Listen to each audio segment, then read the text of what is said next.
Hello students, welcome again in this class. और आज की क्लास में हम क्लास 10th के लिए इम्पोर्टेंट डू एज डायरेक्टेड और फिल इन द ब्लैंक्स को एक्सप्लेन करेंगे। ये जो चीज़ें हैं आपको गाइड में भी अवेलेबल हैं, लेकिन यहाँ समझने से आपका एक लाभ ये है कि आप गाइड से जब समझेंगे ना तो आपको वही सेंटेंस आएगा तो बनेगा, लेकिन इससे समझने का आपको ये बेनिफिट होगा कि इसके जैसा कोई और भी आएगा तब भी आप उसको कर पाएंगे, याद रख पाएंगे कि उसका तरीका क्या है करने का। तो अभी आप जो स्क्रीन पर देख रहे हैं क्वेश्चन नंबर 7 है, क्लास 10th बोर्ड एग्ज़ाम में आने वाला। और इसमें पहला क्वेश्चन होता है क्वेश्चन नंबर 7 में फिल इन द ब्लैंक्स। तो आपको ऐसे ब्लैंक होते हैं, ऑप्शन दिए होते हैं, उनमें से कुछ भी फिल करना है। तो जैसे यहाँ पर आपको लिखा है iron is blank useful metal. तो यहाँ पर जब आप अलग से वीडियो देखी होगी, आप नहीं जानते हैं, तो आपको करना क्या है कि इस वर्ड को जो ब्लैंक के बाद है उसको पढ़ना है और पढ़ के इसको देखना है कि हिंदी में जो आप लिख रहे हो ना, जिसका उच्चारण अगर व्यंजन से स्टार्ट होता है, किससे, हिंदी के व्यंजन या क्या है व्यंजन, तो वहाँ हम ए को यूज़ करेंगे। तो यहाँ क्या आ जाएगा ए। और अगर उच्चारण स्वर से प्रारंभ होता है इसमें, जैसे आ है ना, ई ऐसे, तो वहाँ पर हम फिर एन का यूज़ करते हैं और कोई स्पेशल कंडीशन में दा। ठीक। सेकंड में आई शैल रीच देयर, इसमें क्या आएगा बाय। बाय का अर्थ होता है तक, मैं वहाँ 2 बजे तक पहुँच जाऊँगा। ठीक है। ड्यूरिंग का अर्थ है दौरान होता है, फॉर मतलब के लिए होता है।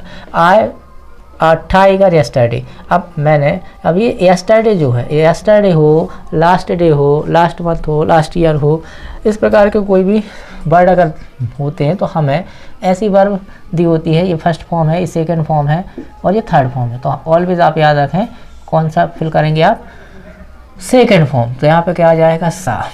सीमा ब्लैंक हर होमवर्क डेली, अब ऐसा डेली आ जाए, रेगुलरली आ जाए, है ना। तो इस प्रकार के जो वर्ड होते हैं कीवर्ड कहलाते हैं, ये बताते हैं कि हमें वर्ब की फर्स्ट फॉर्म चाहिए।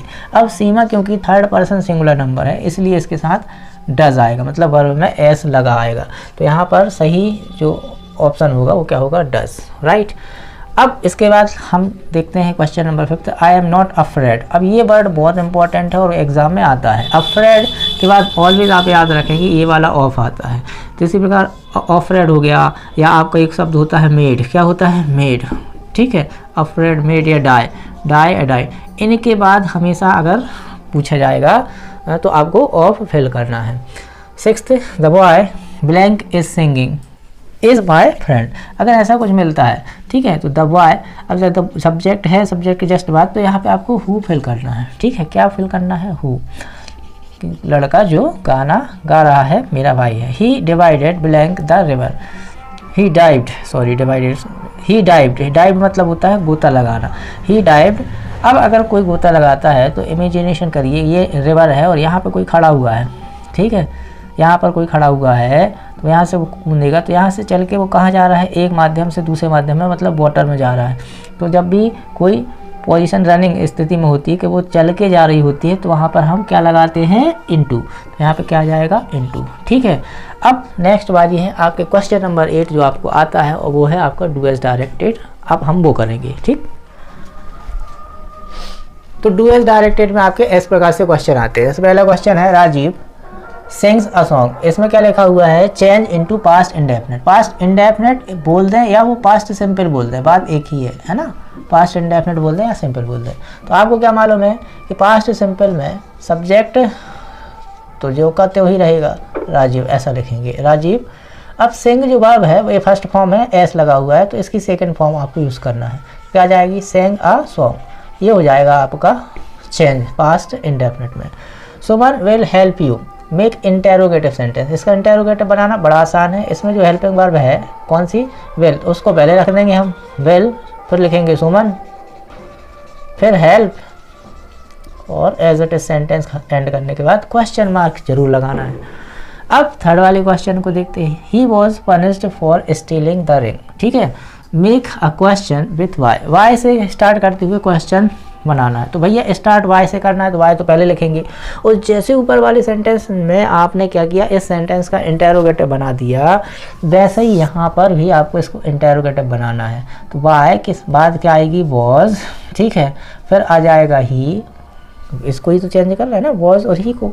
पनिश्ड, ठीक है, पनिश्ड फॉर। ठीक। अब यहाँ पे हम लगा देंगे क्वेश्चन मार्क। अब आप कहेंगे सर ये क्यों नहीं लिखा, तो एक चीज़ बताओ, जैसे हमने कहा मैं जबलपुर में रहता हूँ, हिंदी में ही कहते हैं मैं जबलपुर में रहता हूँ, जबलपुर में रहता हूँ, ठीक है, ये सेंटेंस है। और मैंने आपसे कहा कि इसका शुरू करो कहाँ से प्रश्न बनाओ, तो आप क्या लिखोगे, आप ये लिखेंगे ना, आप कहाँ रहते हैं, आप कहाँ रहते हैं, भाई आप कहाँ रहते हैं, जब ये क्वेश्चन होगा तो उसका आंसर ही आएगा, है कि नहीं।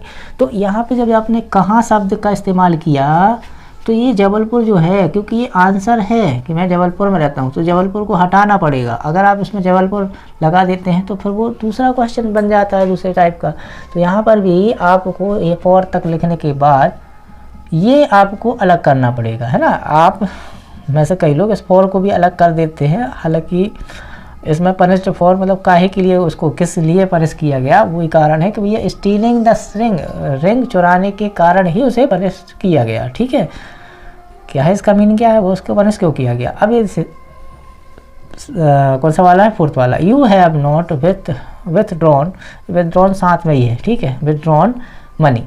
तो आपको इसको चेंज करना है वाइज, तो आपको क्या देखना है, इसकी ये वर्ब है ना, विथड्रॉ ये साथ में ही है, ठीक।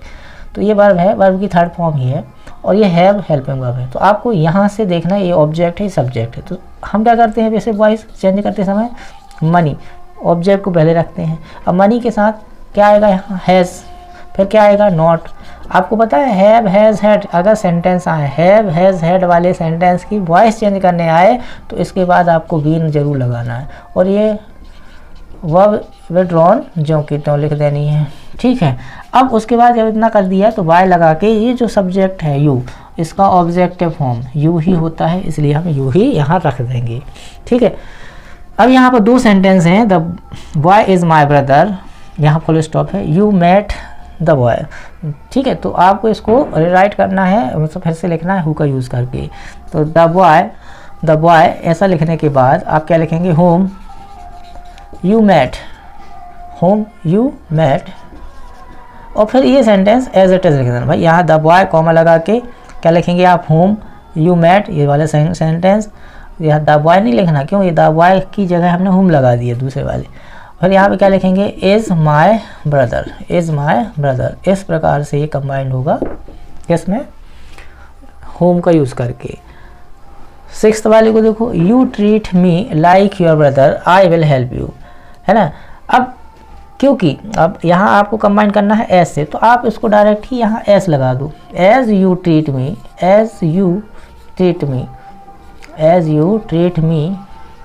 Like your brother, I will help you, इसका क्या मतलब हुआ, एस के दो मीनिंग होते हैं, जैसे कि क्योंकि as you treat me like your brother, क्योंकि आप मुझे आपने भाई के जैसा ट्रीट करते हो, मेरे साथ व्यवहार करते हो, इसलिए मैं आपकी मदद करूँगा। अब इसे रीअरेंज आ गया, तो भाई हमें अगर रीअरेंज करना है तो हमें ये देखना है कि लास्ट में किसी वर्ड के साथ क्वेश्चन मार्क तो नहीं है। क्वेश्चन मार्क नहीं है तो कोई टेंशन नहीं, सबसे पहले हम उठाएंगे सब्जेक्ट को, रखेंगे। तो सब्जेक्ट क्या है, बी के बाद हेल्पिंग वर्ब क्या होती है, और ये हेल्पिंग वर्ब ये पहले नंबर पर, ये दूसरे नंबर पर। फिर हम देखते हैं इसकी मेन वर्ब, तो क्या है, वी हैव डन, ठीक है। और फिर आर, ये चौथे नंबर पर, और वर्क, तो ये हो गया इसका सही अरेंजमेंट। तो हर एक वीडियो की जो अलग अलग अगर आपको देखना है चैप्टर वाइज, तो उसकी लिंक आपको डिस्क्रिप्शन बॉक्स में मिल जाएगी। और ये पहला सेट है आपके लिए, ऐसे ही जितने भी सेट अवेलेबल होते हैं हमारे पास, है ना, जो कि आपके लिए हेल्पफुल हो सकते हैं, इम्पॉर्टेंट क्वेश्चन को इसमें शामिल किया गया है।